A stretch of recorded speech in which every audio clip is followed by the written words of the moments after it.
A small Soviet army will never defeat a big Soviet army. This mantra has been repeated by the people that understand the situation inside of Ukraine and challenges that Ukraine is facing in their conflict with Russia. And most importantly, those people that were working towards making changes that would actually matter. They would repeat it again and again and again, underscoring that Ukraine needs innovative and asymmetrical solutions if it is to beat Russia, and the cost of that victory would still allow the country to go on. Usually on this channel, I don't go into internal Ukrainian politics because I'm not a Ukrainian and this channel is not aimed at Ukrainians, so it's not up to us. Ukrainians can sort out their internal politics themselves. They don't need advice from us.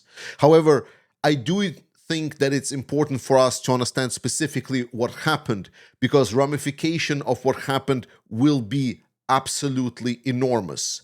Hey there, Georgie here with Ukraine Matters. Mikhailo Fedorov is a name that probably not all people that are watching this channel know.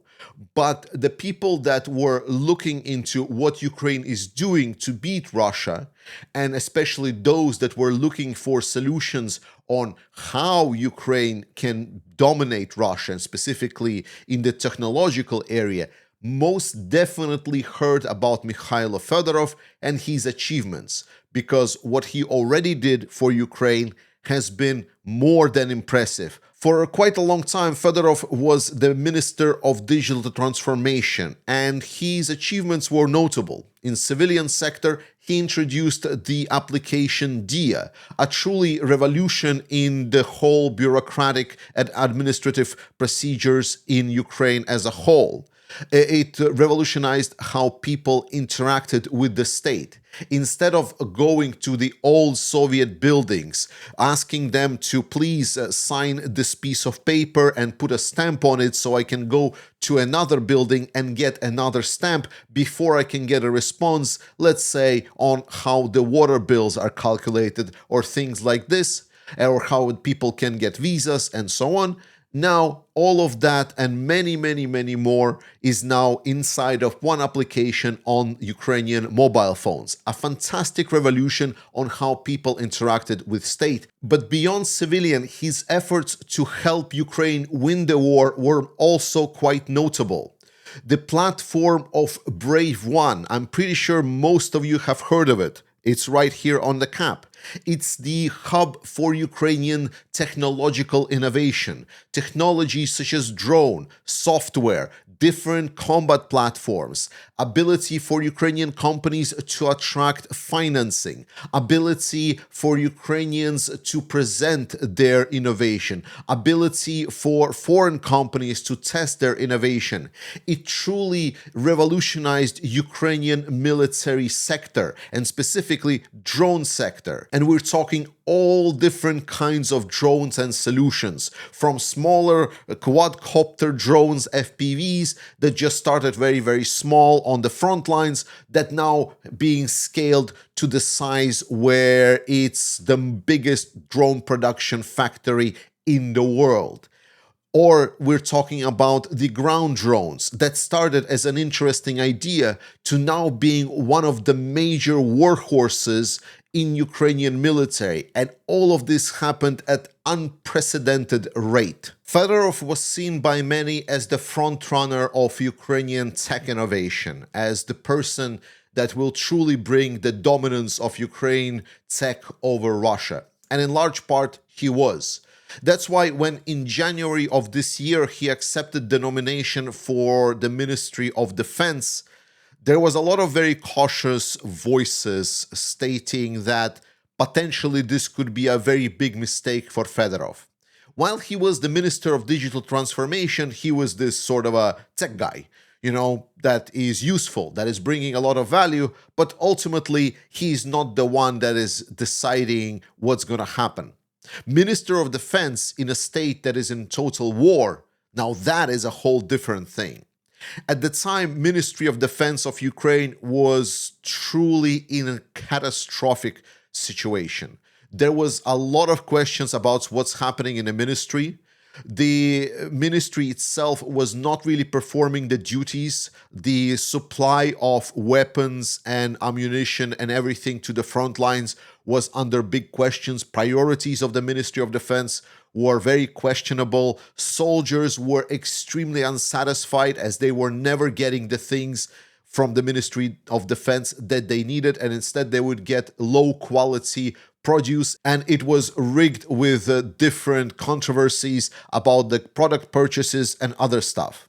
That's why when Fedorov really took on the job, a lot of people were openly stating that this might be the end for the guy. And as we know now, they were correct. Today, after a week of rumors where everyone were discussing whether or not President Zelensky will dismiss Fedorov as the Minister of Defense because there was a dismissal of the whole government of Zelensky with actually not a lot of context or commentary whatsoever why it was done. But once again, that is deeply Ukrainian thing, which is beyond our discussion here, that is already.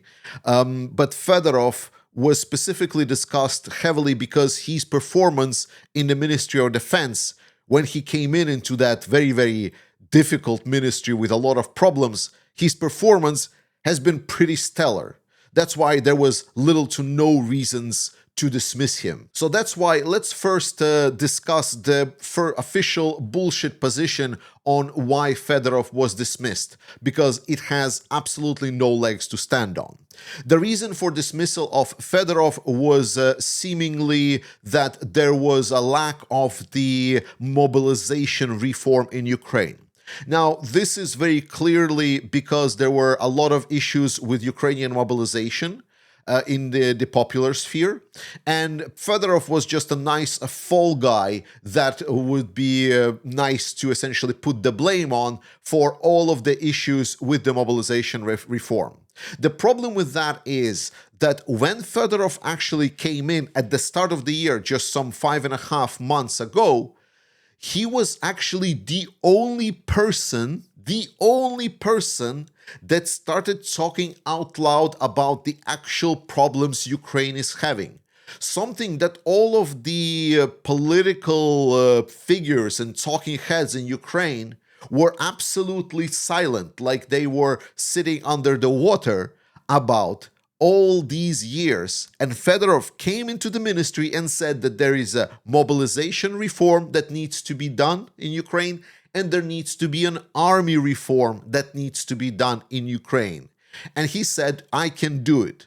No one else who had even the slightest itsy-bitsy levels of strength in their balls to even say something towards this direction. Fedorov was not just frontrunner, he was basically taking on monumental challenge at that moment. So the fact that someone 5.5 months later, after Fedorov achieved quite a lot on his position, the whole Starlink situation, thanks to Fedorov, the improvements of purchases, thanks to Fedorov, the ability for Ukrainians to actually buy equipment that they need specifically and simplify purchase procedures, once again, thanks to Fedorov, and a lot more reforms that were planned, that were openly stated, including the started already army reform with promises of what's going to come in the future. And secondly, the mobilization reform that was actually supposed to start in July. Basically this month, as he was dismissed, he was stating that there's going to be a mobilization reform first step coming, and now it's gone. So very clearly the statement that he didn't do the mobilization reform while he was telling, I'm going to start doing mobilization reform for the last couple of months, specifically pointing at July, it tells us everything that we need to know. This is very clearly just using the unpopular topic and trying to tie in to kind of paint themselves like we had a good reason to do so. The reality is that Fedorov, with his methods, crossed paths with some people and systems that were very resilient to what he was doing. And let's talk about specifically what he encountered and how it determined the future of this wonderful man. Firstly, Fedorov clashed with the culture. Anyone with experience in a relatively big company, especially when we're talking about any kind of organizational change, know exactly what I talk about when I talk about the cultural change. Culture eats strategy for breakfast, the saying goes. Culture and inability of this is how we do things here is a big problem for a lot of organizations that have long running history. Ukrainian governance is no different. Fedorov is very revolutionary, arguably more revolutionary than structure like a Ministry of Defense can handle in 5 months. What Fedorov and his team did in 5 months was already notable, and the plans that were lining out were also notable. But he definitely clashed heads with a lot of people and how they were used to working there. Some people that also had some influence, and a lot of them just did not like this because this is how any kind of cultural change or process change is happening in bigger organization. That is just the nature of it, and it's literally 101 as soon as you start opening any book on cultural and process change. Next clash that Fedorov had was with different egos that people had in this organization. Fedorov is the new minister, just 5 months in his place, and he's coming in swinging with all of these crucial changes. And most likely there was a lot of people that had a lot of thought that they are, big shots. They were working on these positions for years. So they will be coming in and mentoring Fedorov on how to do things because they know best. They know this from inside out. And yet Fedorov comes in, most likely dismisses a lot of them saying like, you're old school. Like you are like done. Like I'm not listening to you. You're proposing the things that we did before and they are not working. But that's not how person is thinking. Person is thinking, this is my position and I know what I'm doing. And who does he think he is? So that person then actively starts sabotaging the work of Fedorov. And I'm pretty sure he clashed a lot with the people, both directly in the Ministry of Defense, but we also hear that he was also having conflicts with generals. Generals inside of the Ukrainian military specifically clashed with Fedorov about his perspective of what supposed to be the purchase procedure. They didn't like his approach to gamification of the purchases. Whereas I know it's not an ideal solution, but what Fedorov is proposing essentially is improving the efficiency of any purchases.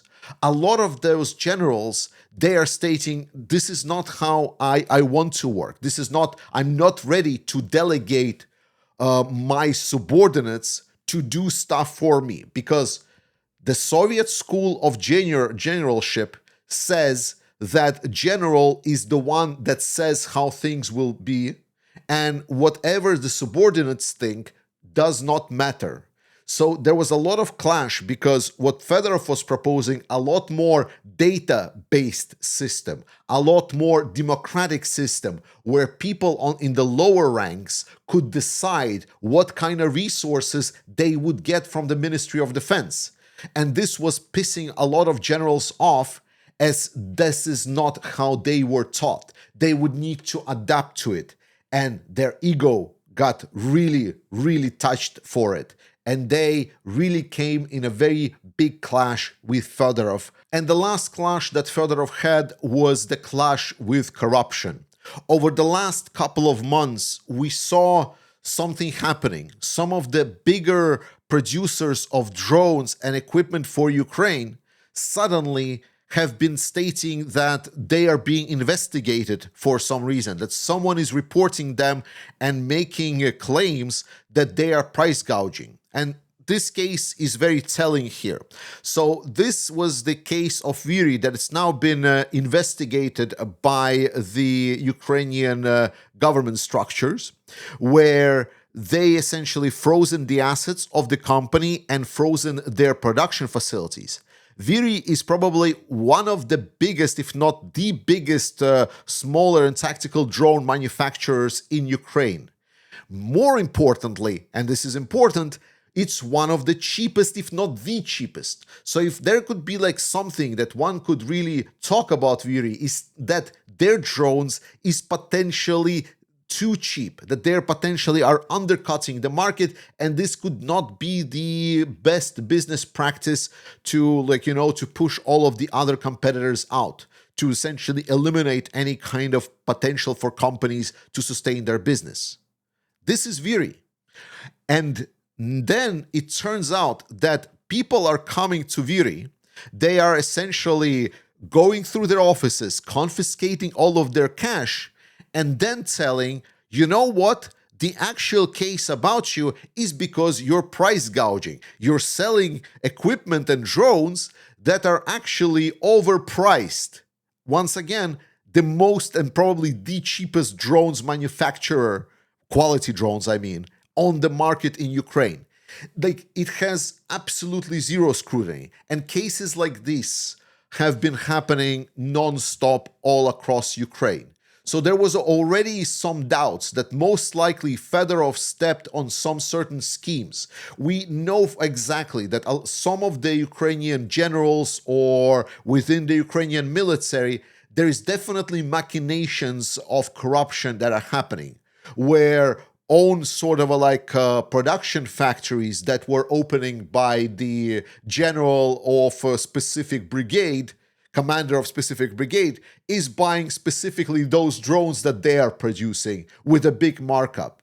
And that suddenly Fedorov is introducing an open tender policy where they can only buy equipment that has been openly verified, and it is the end users that are defining what specifically the drones should be, rather than the general or the brigade commander just giving everything to the subordinates and essentially do with what you want.